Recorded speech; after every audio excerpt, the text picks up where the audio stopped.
Welcome to the Garden of Mind. This is a late upload. I am Nikki of nikkisconfettilife.com. That's my blog. And I hope that you can go to that, subscribe to it, subscribe to this channel as I grow, take this journey with me.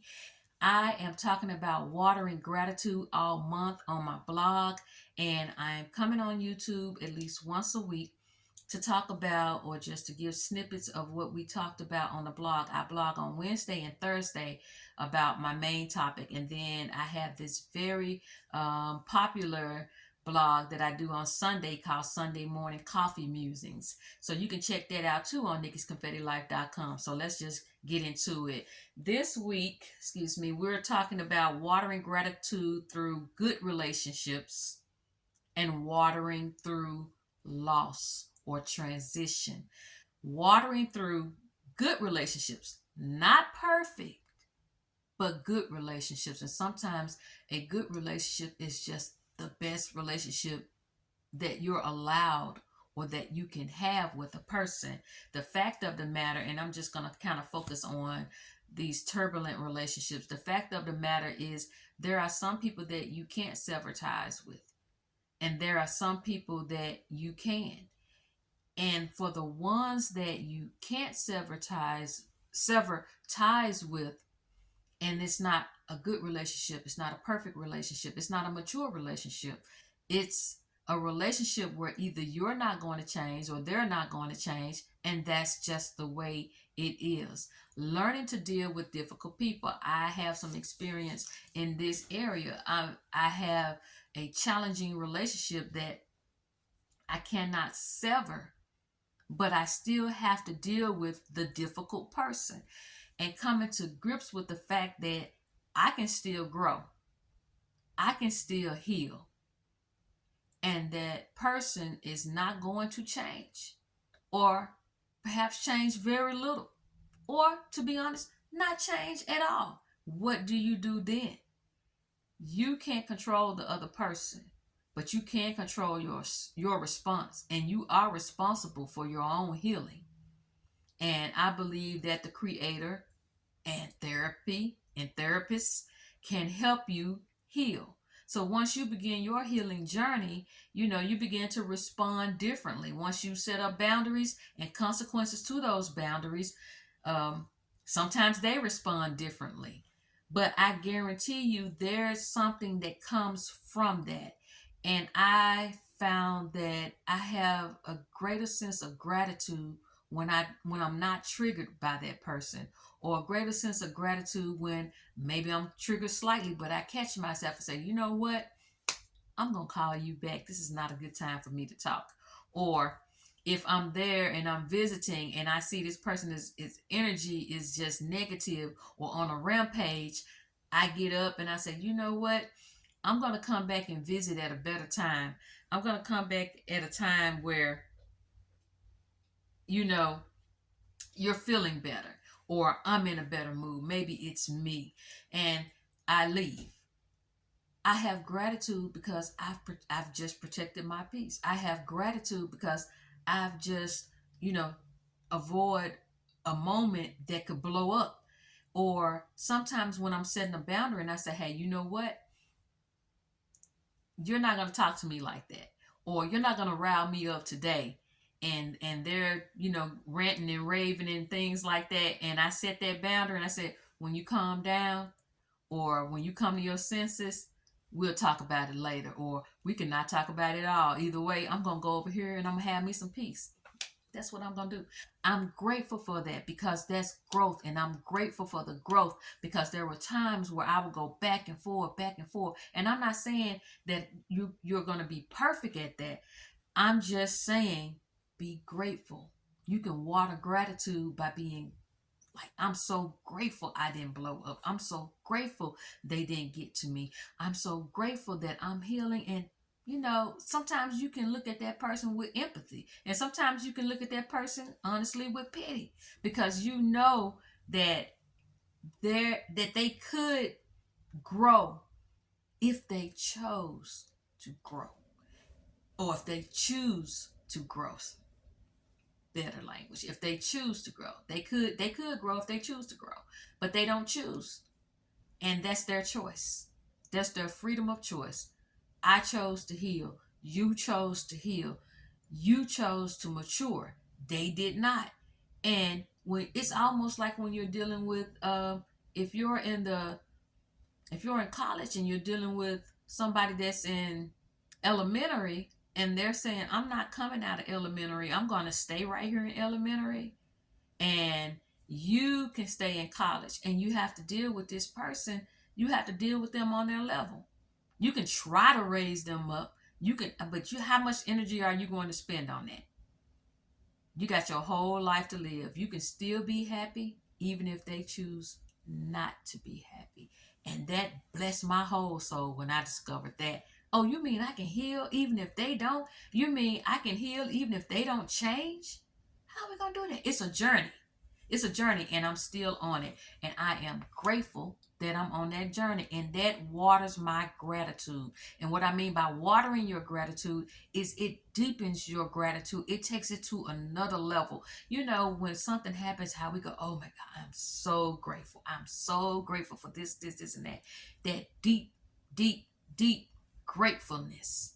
That sincere, honest to truth gratefulness. And so when you're dealing with a difficult person, I wrote the blog, I blogged yesterday about that relationship, and also having gratitude when you have a difficult relationship with a person and they pass away, and also having gratitude when you have a good relationship with a person and they pass away. How can that be? What is it that you could be grateful for?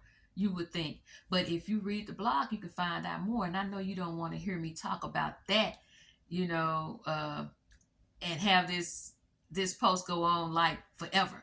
But I also did some affirmations that were spirit led, and I'm going to dive into some of the affirmations or facts or truths or whatever you want to call it that can show how you can be grateful even for turbulent relationships. We'll call them turbulent relationships. And some of the affirmations that I got from spirit or from experience is, I am grateful for good moments and good times, however often they may come. When that person does something good, or you can have a conversation, it was a good conversation, you can go out to eat and everything went well, or you can go out on a visit, or you go visit them and everything it goes well and goes smooth. Whew, be grateful. I become grateful for. I'm so glad that went well. I'm so glad they didn't say anything crazy. I'm so glad that went well. Oh, I'm grateful for that moment, for that time. And I cherish that time. I am grateful for what I have learned about myself. Why? Because it helps me to grow. It helps me to be a better person. I am grateful for the boundaries I set with this person and the consequences I give. Why? Because it protects my inner peace. It protects my peace of mind when I set that boundary and I give those consequences. I can go home and go to bed and not worry about anything. I can rest the rest of my day knowing I've done the right thing by setting those boundaries and saying, hey, you crossed the line and I gotta leave, or you crossed the line and I'm gonna call you back later. Love you. Talk to you tomorrow. Okay. I am grateful I can love at a distance. Some people you have to love at a distance. Why? I can still show understanding and compassion when needed. Just because I'm loving you at a distance doesn't mean that I don't love you. Doesn't mean that if you truly need help, that I won't help you. It doesn't mean that if something is going on in your life, I'm not compassionate about it. Grateful. I'm grateful for that I can love you at a distance and still protect my inner peace. All right. I am grateful for short conversations and visits. They allow me to come away without feeling depleted. That is so important. Aren't you grateful when you don't feel depleted? When you get through talking to that person and all your energy is gone and it's drained, and you're like, man, when you have those short conversations, when you have those short visits, and you get out of there without anything going down, and you don't feel depleted or defeated, gratitude. I am patient with others and myself. Sometimes with difficult people, you have to be patient with them. Sometimes you have to sit there and you're just like, oh, okay, all right, okay, let me change the topic. So, what did you do yesterday? How was yesterday? Did you have a great time at wherever you went and blah blah blah? Oh, that's a nice blouse you have. Where did you get that from? Oh, I like your haircut. That's a nice haircut you got there. You really look young. Change subject. Okay. I am kind to others and myself. Sometimes when they say you can get more bees with honey. Sometimes when a difficult person is being difficult, showing them kindness and compassion while they're being, I was gonna say acting a fool. When they acting a fool and you're being kind to them, I can understand that killing with kindness because you're killing that spirit, or you're numbing it at least because it's gonna come back if they decide not to change, or they don't catch on to it. It's gonna come back. But sometimes you neutralize it. They're on 25 and you're still on 5. And you're calm and you're cool and you're collected and you just like, okay, that's not true, but all right. And they're still going on about something. You're just like, all right, yeah, you know what? You're not right about that, but proceed. If that's how you see it, if that's how you feel, okay. And you let them get all that out. And then you say, you know what? God bless you. Thank you for telling me that. I'm going to go home now and rest. Or I'm going to go home now or go do my duties or whatever. I'm going to work. Got stuff I have to do. You have a good one. That can kind of kill that spirit.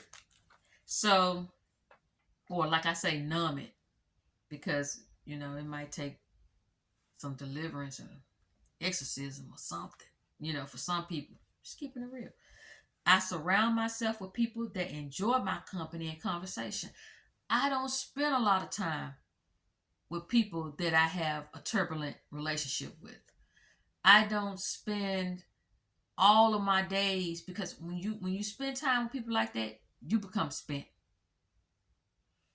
Um, I surround myself with peace, peaceful things, peaceful people. It helps balance out that one turbulent person that you sort of have to deal with. You got 10 peaceful people, you got 5 peaceful people. I spend more time with the 5 peaceful people than I do with the one uh, chaotic person. Helps balance everything out. I'm grateful for those peaceful people. I surround myself with good times. I get out, I enjoy myself. I don't know what they doing. And when you set boundaries, you stop taking difficult people on your outings because they ruin it. And I don't feel obligated to take someone that's going to ruin my good time. It is what it is. So, look, I've gone over my time. Go to nikkisconfettilife.com, read the affirmations, read the blog, let me know what you think about it. Have a blessed night. Have a blessed morning, evening, noon, whenever you're watching this. Just be blessed. And I hope that I've said something that can help you to grow because that's what the Garden of Mind is all about. We're all about growing over here. We're weeding out thoughts. We're weeding out negativity. It's all about love and life, joy and laughter. Be blessed.